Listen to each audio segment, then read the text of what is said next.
खुलुमबाय आं जनालि बर' नोंथांमोनखौ गिबियावनो आंनि चेनेलाव बयखौबो बरायनानै लाग्रोनाय जाबाय। दिनै 2023 मायथाइनि 25 नभेम्बर नोंथांमोननि थाखाय आं सानजौफुनि रादाब लानानै फैलायबाय। अन्नानै नोंथांमोना रादाबखौ जोबजासे नायलांगोन होनना मिजिंथिबाय। उरिष्यानि गान्जामाव सासे सुबुङा बिस गोनां जिबौ बाहायना बिसि आरो फिसाजोखौ बुथारदों। गान्जाम जिल्लानि कबिसुरिया नोगोर पुलिस थानानि सिंनि आथेरबार गामियावनो जादों बिस गोनां जिबौजों बुथारनाय जाथाया। फोरमायथिनाय बायदिब्ला बिमा फिसाजो उन्दुबाय थानाय समावनो हौवाया बिस गोनां जिबौखौ बिसोर उन्दुनाय खथायाव हगारना होदोंमोन आरो जिबौआ बिमा फिसाजो सानैखौबो सौदोंमोन। उनाव जिबौजों सौजानाय बिमा फिसाजो सानैबो थैनो गोनां जादों। जाथायखौ खौरां मोनना पुलिसआ दायनिगिरिखौ एरेस्ट खालामबाय। फोरमायथिनाया गोनांदि बिसोरो बिसि फिसाय सानैया बोसोरथाम सिगाङावल'सो जुलि जादोंमोन। बेनि उनावनो बिसिनि आखल आखुनि सायाव सन्देह जानायाव बिसोरनि गेजेराव नांज्लाय खमज्लाय जाबाय थायोमोन। बिनि सिगाङाव बिसिया फिसायनि सायाव थानायाव एजाहारबो होनाय जादोंमोन। उनाव फिसायनि केसखौ उल्थायना लाफिनना सानैजों संसार जाफिनबायमोन। नाथाय दा दुथां फिसाया बिसिजों लोगोसे उन्दै हिनजावसा गथ'खौबो जिबौजों सौथार जाहोबाय। दुथां फिसायनि मुङा के गणेश पान आरो थैनाय बिसिनि मुङा बासन्ती पान। गुबुन रायजोआव खामानि मावनो थांनाय सासे बर' सुबुङा गोमानानै दं। बाक्सा जिल्लानि मसलपुर पुलिस थानानि सिङाव थानाय दारागाव गोजोनपुरि गामिनि रमेश रामसियारि सोनाब रायजोनिफ्राय खामानि मावनानै गावनि न' फारसे फैबाय थादोंमोनब्लाबो न'खरसिम सौफैयाखै। बिफा अन्जन रामसियारि आरो बिमा कबिता रामसियारिनि नैथि फिसाज्लामोन रमेश रामसियारिया। बिथांनि न'खरा फोरमायनाय बायदिब्ला रमेश रामसियारिया न' फारसे फैनो होनना थांनाय 18 नभेम्बर खालिनो मुम्बाइनि तिलक नगर रेल स्टेशनाव डिब्रुगड़ एक्सप्रेस ट्रेननि टिकेटखौ फुंनि 8:05 समाव दानदोंमोन आरो ट्रेनाव गाखोना न' फारसे फैफिननायनि खोथा होदोंमोन। नाथाय दिनैसिम रमेश रामसियारि बिथाङा न'आव सौफैयाखै आरो फोरमायबावनाय बायदिब्ला 18 खालार खालिनो फुंबिलिनि 3 बाजियाव रमेश रामसियारिया न'खराव कल खालामना बिमाजों मोजाङैनो रायज्लायदोंमोन। नाथाय बेनि उननिफ्रायनो बिथाङा फनबो हराखै आरो दासिमबो न'आवबो सौफैनो हायाखै। बेनिखायनो गोमानानै थानाय रमेश रामसियारिखौ सोरबाफोर बहाबा नुसनबायोब्ला 6900632366 बे मबाइल नाम्बाराव कल खालामनानै न'खरनो खौरां हरनो थाखाय फंबाया खावलायदों। थांनाय 2019 मायथाइयाव चाइना हादरनिफ्राय फैनाय कर'ना भाइरासआ बुहुमनि गासै हादरावनो सोमावग्लुंदोंमोन। बे कर'ना भाइरासजों गोबां लाख लाख सुबुंफोरा जिउ खहा जादोंमोन। बे कर'ना भाइरासनि थाखायनो जोंनि भारत हादरावबो लकडाउन होनाय बायदिनि थाखाय गोबां बाहेरायाव थानाय सुबुंफोरा थैनायजों लोगोसे गोबां रांखावरिनि जेंनाजोंबो मोगा-मोगि जानो गोनां जादोंमोन। थिग बेबादिनो दाबो गिनो गोनां लामानि थासारियाव फैफिनबाय। मानोना फिन आरोबाव चाइना हादरनि जिन होननाय जायगायाव सिनाय मोनि गोदान भाइरासआ गोसारगासिनो दं होनना मिथिना मोन्दों। बे भाइरासनि थाखायनो चाइना हादरा गोबां फरायसालिफोरखौ बन्द' फोसावनायनि थांखि लादों। मानोना बे बेरामा बांसिन उन्दै गथ'फोरनि देहायाव गोसारो, जायनि थाखाय बे गेदेर थांखिखौ लानो गोनां जादों चाइना हादरनि सरकारा। बे बेरामा निम'निया बेराम जानाय बादि जागासिनो दङ। बे बेरामा जायोब्ला गोबां लोमजानायजों लोगोसे गुजुयो, गगा मोनो आरो हां लानो गोब्राब जायो होनना मिथिना मोन्दों।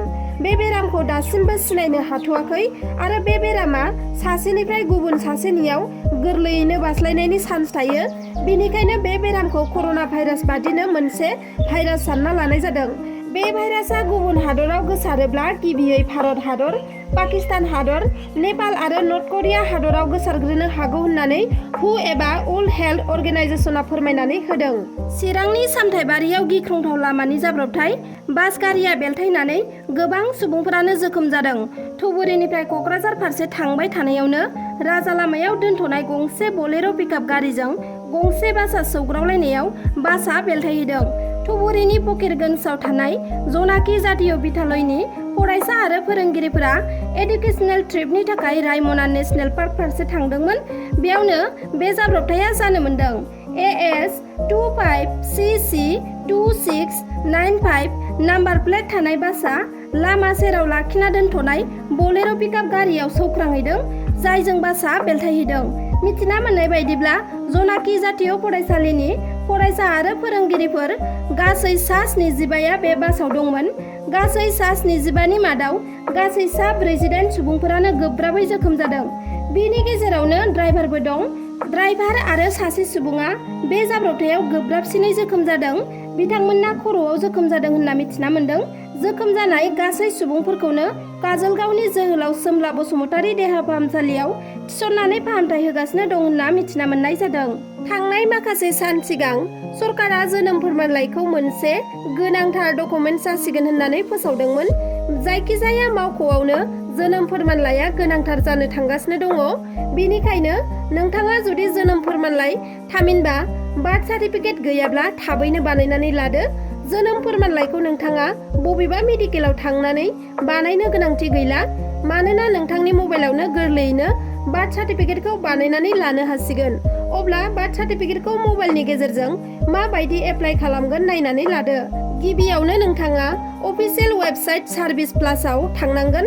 बेनि उनाव रेजिस्ट्रेशन अपसनखौ सेलेक्ट खालाम। दानिया नोंथाङा लगइन आइडि आरो पासवार्ड बानायनानै ला। लगइन आइडि बानायखांनायनि उनाव एप्लाइ फर सार्भिस अपसनखौ सेलेक्ट खालाम। बेनि उनाव नोंथाङा माखासे गोनांथि जानाय डकुमेन्ट्सफोरखौ आपल'ड खालामनांगोन। बेफोर डकुमेन्ट्सफोरखौ आपल'ड खालामखांनायनि उनाव माखासे सम भेरिफिकेसन जागोन। भेरिफिकेसन जाखांनायनि उनावनो नोंथाङा जोनोम फोरमानलाइखौ गोरलैयैनो मोननो हागोन। अब्ला नोंथाङा गोबाव खालामाजासे बार्थ सार्टिफिकेटखौ नोंथांनि मबाइल फनावनो बानायनानै लादो। मोसौखौ रैखा खालामनो थांनानै गिख्रंथाव लामानि जाब्रबथाय जादों।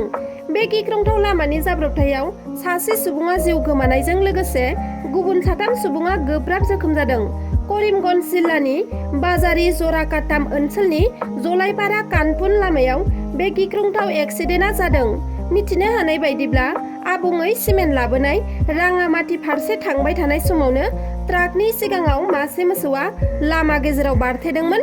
बे समावनो मोसौखौ रैखा खालामनो नाजानानै ट्राकआ लामा सेराव बेलथायहैयो। बे जाथायाव लामा सेरावनो खामानि मावबाय थानाय ONG लेबार मावथिनि सायाव ट्राकआ गोग्लैसिनदों। ट्राकजों गोग्लैसिनजानानै बिथाङा गोब्राब जोखोम जादोंमोन आरो मानसिफोरा बिथांखौ गोख्रैयैनो मुकुन्दा देहा फाहामसालियाव लांनाय जादोंमोनब्लाबो नाथाय बिथाङा देहा फाहामसालियावनो जोबथा हां बोयो।